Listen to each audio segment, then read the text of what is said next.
Hey YouTube, this is Travis with Nostalgic Duelist. I just wanted to let you know that I'm going to do a review of this deck, the Realm of Light structure deck. Honestly, I can tell you this now, I don't know if all the cards are inside, but we can always check it. So, the front of it, yeah, it's a little dinged up. I've had this actually for like about 2 or 3 months, and as you can see, it's already open. Woo! So, on the back, it introduces a new style of fighting, which now it's more or less common. It's what we call mill. And the definition of the word mill, in this context, it actually means the ability to discard as many cards from either your hand and or deck straight to the graveyard as quick as possible. That's the definition of mill. Not like a grain mill or a windmill or mill as in other languages. But for the most part, let's go ahead and open this baby. Okay. Alright, so what we have here are the following. The staples, as I like to call them. You have your most updated official rulebook. This is actually extremely helpful and extremely useful. It literally goes over every little thing that you need to know about pretty much Yu-Gi-Oh! Just about everything. It also comes with one of these deck guides that tells you like what's enlisted in the deck and some quick strategies that you can use to dominate the game. Also on the back, I don't know why Yu-Gi-Oh! I just don't know why this company, Konami, has this habit. It's a bad habit, honestly. But for the most part, it is really witty and smart, and it makes people buy more. They show you tips and strategies that you can do with specific cards, and then they show you power up with packs. Sorry, my voice kind of screeched a little bit there. But they show like power ups with packs, so they show you like a little bit of different packs that you can. The different booster packs, different special edition packs, Primal Origins, which at the time was going to be the newest thing, and then of course, Legacy of the, hold on for a second, Legacy of the Valiant. I know you couldn't see that, sorry. But they go over like different things that you can buy, purchase to help boost your deck. The current deck that this of course has. So, aside from that, we have usually a mat that is dedicated or themed to this. But this mat does not want to participate. So, now as we can see, the Judgment, or the Realm of Light. Yeah, Judgment of Light, man. I am on the ball today. So you have the Realm of Light, so you have just about all the different creatures, plus your main card. All these mats will have your main card. And then at the very end, it's like, oh cool, all the different things you can do. But notice one thing, and I've noticed this now with some of the newer packs, with the exception of the reloaded structure decks for Yugi and Kaiba. Most of these decks have these mats, but if you notice, the map is so convoluted that you can't see where you're supposed to put cards. And there are only a few instances where they have these notions that this is where cards are supposed to be.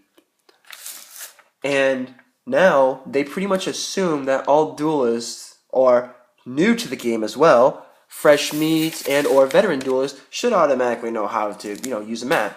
And not saying that we all don't, because I've been dueling for quite a few years. I've never participated in tournaments because I've just never been that type of person. But I've been more of a teacher figure. But now we get to the main reason. It looks like we do have our deck. So let's go ahead and we are going to see the main attraction. Pretty much the main attraction will include at least 4 or 5 cards with some type of rarity to it. And with this, it looks like I just have 4. But, of course, since these are newer structure decks, that means there are going to be newer cards. So, now, let's get to the moment we all been waiting for. Michael the Arch Lightsworn. I've read his effect, and he does not have a very bad effect for being a synchro summon. The effect states that if you pay 1,000 life points, you can target a card on the field, banish that target, and when this card is destroyed, you can target any number of other Lightsworn monsters in your graveyard, shuffle them into the deck, and if you do, you can gain 300 life points for each return card. During each of your end phases, send the top 3 cards from the deck to the graveyard. Wow, that is something else. So, when it gets summoned on the field, basically this is how it's going to go. You're going to sacrifice 1,000 life points to banish any card on the field, preferably ones on your opponent's side, but you can use it on yourself. Suicide is not a bad strategy. It's just a strategy that you have to have a backup plan for. And as you can see, it is a nice hollow. But pretty much banish the card, and if this gets destroyed, well, no problem. You get life points back for each Light Swarm. This deck is a Light Swarm deck, so well now, so that you're just gonna get a lot of life points back. And since it's a synchro with 2,600 attack and 2,000 defense, it's definitely going to hold its own for the time being. I'm just going to put them back in here as I pick them out. Sorry, I'm kind of sniffly because I have not been feeling great for the past couple of days. So please kind of listen over that. Lightsworn Sanctuary. Again, this is another one of those, as I like to call, the Moment of Truth cards, or the cards that stick out, or your prime cards. It says, once per turn, you can send one Lightsworn monster from your hand to the graveyard, then target one other Lightsworn monster in your graveyard, and add it to your hand. Each time a card and or cards is sent from your deck to the graveyard, place one shine counter on this card. If a Lightsworn card and or cards you control would be destroyed by a card effect, you can remove 2 shine counters from your side of the field for each of those Lightsworn cards instead. Total protection. Lightsworns also have the mill ability, which is, as it said in the bottom of this card, take the top 3 cards and put it in the graveyard. Basically, this is what it means. Boom, boom, boom, all in the graveyard. Never get to use them. And that's kind of the bad thing about that, but there's usually some good with this. So with this, it's a total card that's really good for protection. You don't have to worry. And there's benefits for losing cards. So in the way, it's like you're winning as you're losing. So, Minerva, Lightsworn Maiden. Now we're starting to get into the Lightsworn card itself. She is a good card. Plus, she's a tuner, as you can see. So, being a tuner, she is liable to hook up with somebody else and make a synchro. And or if you have ranked 3 XYZs, that's good too. So with Minerva, and I'm not going to say this for all of the cards, just for some of these Lightsworn monsters. So, with hers, she pretty much says you can add one Light Dragon type monster from your deck to your hand whose level is less than or equal to the total number of Lightsworn monsters with different names in your graveyard. If this card is sent from the hand or deck to the graveyard, send the top of your deck to the graveyard during each of your end phases. Oh, send the top card. I am so sorry. And then, of course, during each of your end phases, send the top 2 cards. So, basically, this is like more or less like a punishment. It's the only card I can kind of see that has a punishment, but it's really good because you can have a Light Dragon type monster, which Light and Dragon, it's not uncommon. There's actually a lot of Light Dragon type monsters. Plus, equal to the amount of Lightsworn creature monsters in the graveyard. Whoa, if you had a lot of Lightsworn, like you had 8, you could summon Blue Eyes out with no problem. This card is really amazing in that sense. but have her in the graveyard, and you have to send another card on top of it. So it's decent. Now he is an awesome card. I have him in my personal remove from play deck, which I will do a review on in the future. And pretty much his ability says that you mill. Basically, he is just solely mill. So I take 2 cards from the top of my deck, go to the graveyard. If by any chance either one of those 2 cards or both of those cards were Light Swarm, I will go ahead and gain 200 attack until the end of the phase. So, whoa, stop right there. So, you purposely throw cards away so you can gain attack. Really good.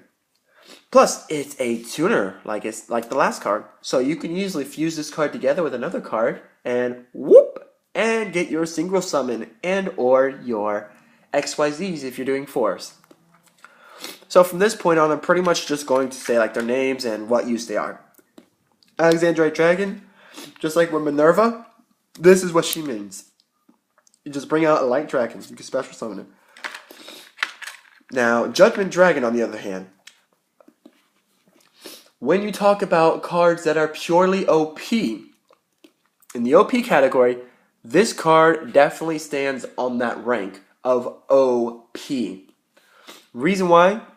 Even though this card is a strong attacker and decent defense,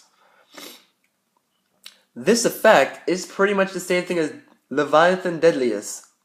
I don't know if I'm saying that right, so please don't hate me in the comments, but this is just like that, with the exception that you don't have to get rid of a card. You just sacrifice 1,000 life points, and the entire field is instantly obliterated. Just obliterated. This is the only card left. So that would leave you open for a direct attack. Plus, if most people know how to play their cards right, they can just keep using this ability over and over. Unless you have something like maybe Divine Right, and or other cards that are triggered by abilities. That's the only way. Or if you have Barkion. So, otherwise this card is amazing. If you don't want to use the ability, that's okay, because it has the attack equivalent to a Blue Eyes. It is strong. It's going to do some damage, regardless. Graganith Lightsworn Dragon. This card was pretty interesting. It just gains 300 attack and defense for each Lightsworn monster with different names in the graveyard. And basically, if it attacks a defense position monster, it inflicts the difference. And of course, it's mill effect. Celestia Lightsworn Angel. Of course, if you tribute summon this card by tributing a Lightsworn monster, you can send the top 4 cards of your deck to the graveyard, then target up to 2 cards that your opponent control and destroy those targets. Holy crap, that's amazing. That's amazing. And she's a level 5, so if someone like him, being a 4, you don't sacrifice him. Oh, activate effect. 4 cards go in the graveyard. Guess what? Big monsters, bye-bye. Really good. And then, of course, this helps to compensate just in case if Judgment Dragon didn't come out when you wanted it to, and or it was destroyed just before you had the chance to use its ability. So, it's pretty good. Sorry if I'm kind of like whooshing or wisping this around like this, but Jane, or Jain, I'm sorry if I'm butchering this, Lightsworn Paladin. It's a pretty decent card. It basically has the same mill effect. Take top 2 cards and go to the graveyard. And of course, if this card attacks an opponent's monster, it gains 300 during the damage step only. What that means is that while you're attacking, you can attack with this monster. But it's between the attack of those 2, whatever comes out in the end, during the damage step only, it gains that 300. So while you're calculating the damage, it gains the 300. Which in a way is the same thing as saying, when you declare your attack and it's successful, it gains 300. There will be a lot of duels that say they're not the same. There is a difference. No, there really is not. Because the damage step is immediately after the battle phase. So yeah, it will count. And of course, you have more than one, so that's always good to have. Lila is a freaking beast. Reason why? Because she basically, you summon her. Let's say you summon her on the field. And then you use, I'm like, I'm going to go ahead and use her ability. I'll target one spell or trap card on your field. Let's say on this one. I will switch her to defense mode, and doing that will destroy the card. Of course, the top 3 cards go in the graveyard. That's the mill. But I cannot switch her until the end of my next turn. Sorry, yeah, you kind of see me like, what's that effect? But yes, until the end of my next turn, I can't do it. So she's stuck for an entire turn in defense mode. But it's really good. Plus, you have 2 of these. Oh, this will anger your opponents like no tomorrow. Garoth, Wolf, and Heren. I'm gonna just do these 3 all together. Garoth, Lightsworn Warrior. Pretty decent. It has 1850. It's not bad. But it just says that each time a card is sent to the deck to the graveyard, the fact that Lightsworn, your monster controlled except Garoth, send the top 2 cards of the deck to the graveyard. Then draw 1 card for each Lightsworn sent. Basically, he says, if you mill and there happens to be a Lightsworn that goes in the graveyard, draw the extra card. Just because. So it's decent. Alright, so, Wolf. Wolf. Cannot be normal summoned or set. Ugh. Full level of 4 stars. Can't be normal. Ugh. Let's see why. Must be special summoned by a card effect and cannot be special summoned by other ways. If this card is sent from your deck to the graveyard, special summon it. Okay, that's not very hard. The mill effects will solve this problem. And he doesn't have one. So, as you can see, it's 2100. It's only level 4, and he's required to go to the graveyard. Alright, now she, on the other hand, is a very good card. She might have weak stats, but listen to this. If the card attacks a defense position monster before damage calculation, that means don't even bother. Don't even bother to flip the card up. Reason being, there is a difference between normal attack and this. Because Grandmaster Ninja Sasuke has it, Drillroid has it, and some other cards have it.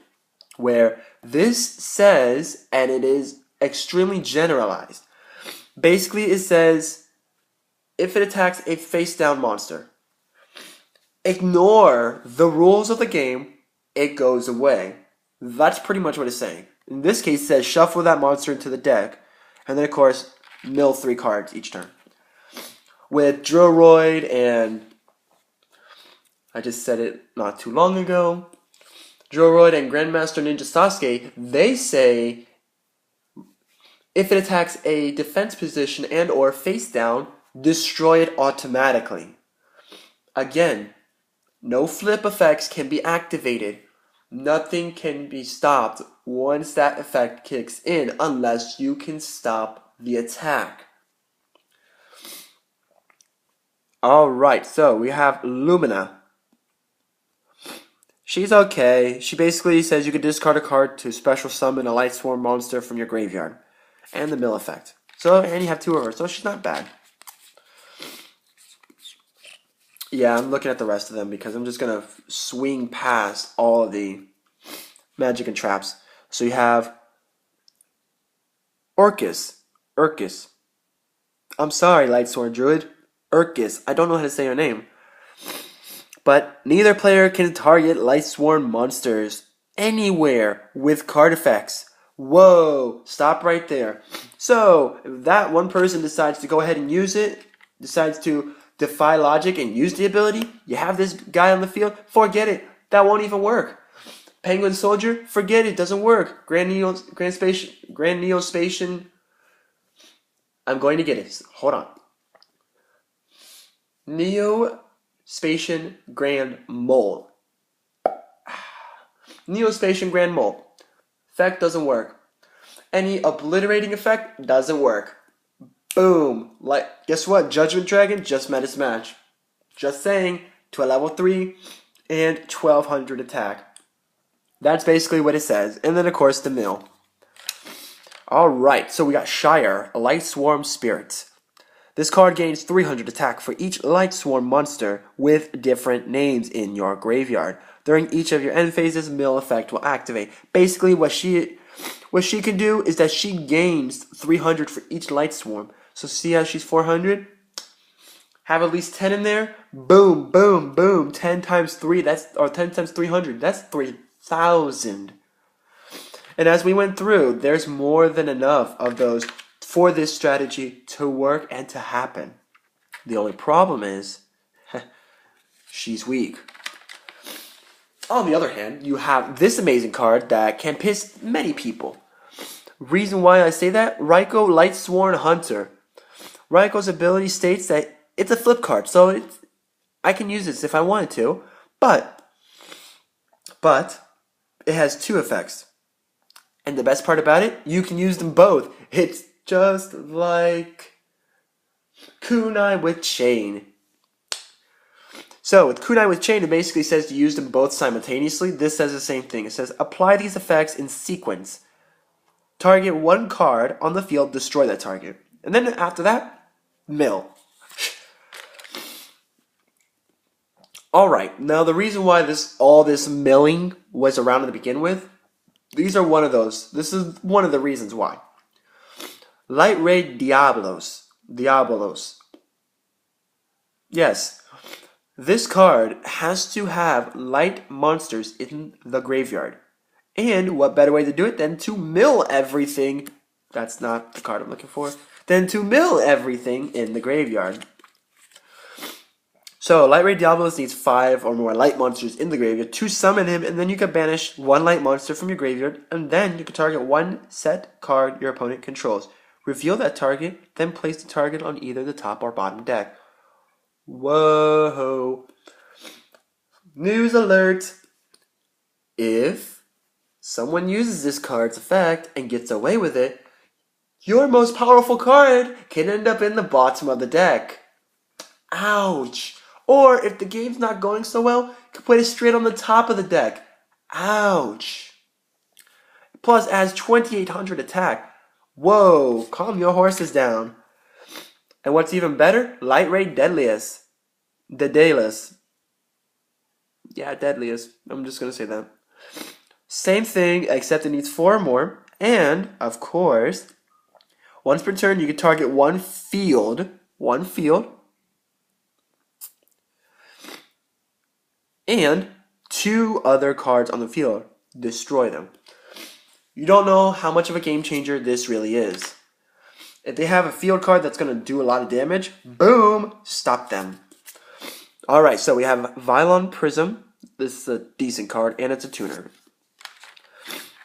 Now we have Fabled Raven, another tuner, and it's, alright.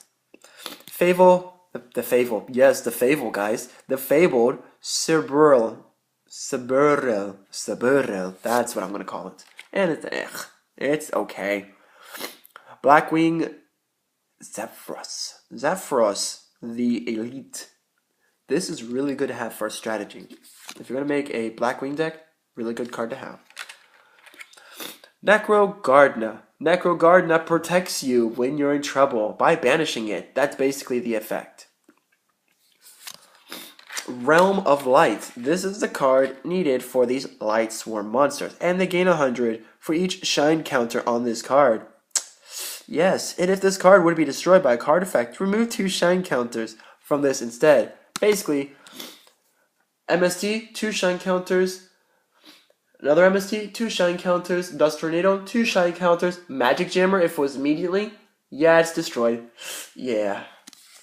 Or Tornado Wall, 2 shine counters. Oh, and you got 2 of them. Ouch, that hurts. So if you happen to get rid of one, you can always replace it with the other. Alright, so from this point on, Charge of the Light Brigade. Good to have, you need it, it requires you to get Light Swarms out. This requires you to bring them back. Monster Reincarnation. This is ever since Yu-Gi-Oh! GX. Basically, discard a card to bring a card back to your hand from the graveyard. Foolish Burial. Send 1 monster from your deck to the graveyard. Usually really good to help with the mills. Alright, so we already know about Raikou. So I'm going to put him in the bottom. And Honest is really good. Basically, Honest can protect, and it says during the main phase, you can return this card, face-up card, from the field to your hand. Yep. And during either player's damage step, when a light monster you control battles, you can send this card from your hand to the graveyard, and that monster gains attack equal to the attack of the opponent's monster it is battling until the end of the turn. Basically, it's a protection card. Alright, so we have Glorious Illusion, Light Swarm, Barrier, Vanquishing Light, Beckoning Light, Skill Successor, and Breakthrough Skill. Wow, those were all like they were coinciding with each other. Wow. Should find more of these sets. Anyways, Glorious Illusion. Decent trap card, targets the Light Swarms, and you can special summon targets such as Light Swarms and face up attack. And then during the end phase, send the top 2 cards from your deck to the graveyard. Of course, when the monster is gone, this is gone. So it's like a Call of the Haunted. Light Swarm Barrier. You would only imagine what this does. Is targeted for an attack, you can send the top 2 cards from your deck to the graveyard, and that attacking monster is now negated. So you can't do anything. It protects. Best thing about it, it's permanent. Vanquishing Light. It's a good trap counter, and if a monster and or monsters were to be summoned, tribute 1 Light Swarm to negate the summon and destroy that monster. So, it's alright. Beckoning Light's been around since the beginning. Discard your entire hand, then for each card you discarded to the graveyard. By this effect, add 1 light monster from your graveyard to your hand. Boop! Skill Successor, I have this card, it's okay. It just says target 1 face-up monster you control, gains 400 until the end of this turn. During your turn, except the turn that this card is sent to the graveyard, you can banish this card from your graveyard, and if you do, target 1 face-up monster you control, and it gains 800 until the end of the turn. Need those extra points? No problem. You got it. Forget about it. Send it to the banish pile. Never let it come back. And you got yourself 800 points stronger. And Breakthrough Skills. Target 1 face-up effect monster your opponent controls. Negate the effects of that opponent's face-up monster until the end of this turn, during your turn, except the turn that this was activated, of course, or was sent to the graveyard. You can banish this card, and then target 1 face-up monster your opponent controls, and negate it until the next turn. Basically, it's a 2-for-1. Use it, stop the effect, use Effect Veiler's effect, throw it in the graveyard, and except it's not the same because you have to banish this card. So, Effect Veiler this bad boy, banish it, not throw it in the graveyard, and then use it again on your other opponent's monsters. So, for the most part, I know this was a little long, but I did go into I did go into detail with certain cards and their abilities and how it would work in a duel. The only problem with this deck, for my review, the only problem is that it's a milling deck. So with a milling deck, you have to make sure that the cards you're looking for are not the ones you want when they appear in the graveyard. Also, you cannot make sure that your Light Ray, Diablos, and Deadliest also end up in the graveyard. Because as you notice, I don't actually see a card in there that can bring it back from the graveyard. Ooh, that hurts. Yes, so, with that, manual, deck list, mat that didn't want to go in my hand, deck itself, and awesome cover. This is my review for Yu-Gi-Oh! Realm of Light Structure Deck. I will see you guys in the next episode, and hopefully I might be better in the next episode.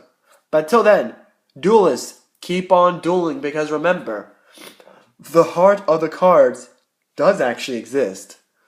And I will do an episode based off of that.